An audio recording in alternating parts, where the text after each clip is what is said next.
Autre sujet présenté par M. Coupet, la modification de projet d'établissement de la ribambelle.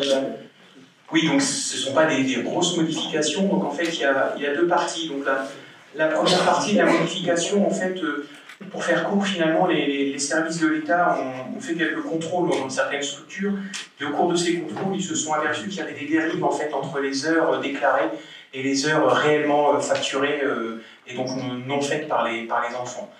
Donc ils ont demandé en fait, donc je vais vous lire le texte parce qu'il faut être assez précis là-dessus. Donc ils ont demandé en fait que l'ensemble des CAF ajoutent à leur règlement de fonctionnement le texte suivant. Donc les subventions publiques octroyées par la CAF aux gestionnaires des structures d'accueil de jeunes enfants sont basées en partie sur les heures de fréquentation réelle des enfants.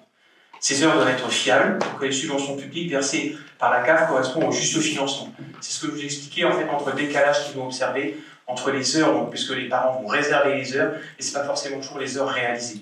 Donc ils ont observé quelques décalages. Dès lors, le gestionnaire est tenu de la plus grande vigilance quant au correct enregistrement de ces heures. Les familles sont invitées à informer la direction de la structure de toute erreur dans le relevé d'heures de présence qui leur serait transmis. Les contrôles peuvent être diligentés par la CAF. Donc c'est ce paragraphe-là qu'on vous demande de rajouter dans notre règlement intérieur. Ensuite, il y a une deuxième petite chose donc, sur la tarification à la demi-heure. Donc toute demi-heure commencée est due. Toutes les heures réalisées sont facturées aux familles et ne seront pas facturées les heures de réservation et d'absence de l'enfant, annulées la veille avant 10 heures et annulées le jour même pour cause de maladie justifiée par un certificat médical. Donc ça aussi, c'est valable pour l'ensemble de la CAF.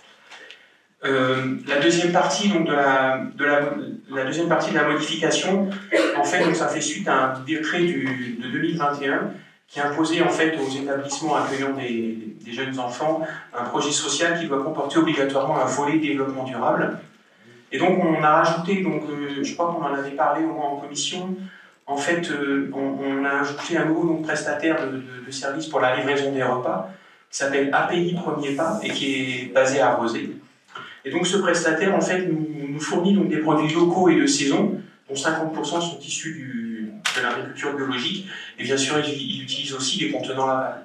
Donc, on inscrit en fait voilà, dans la demande d'ajouter un volet développement durable, ça nous paraît assez intéressant de mettre ça.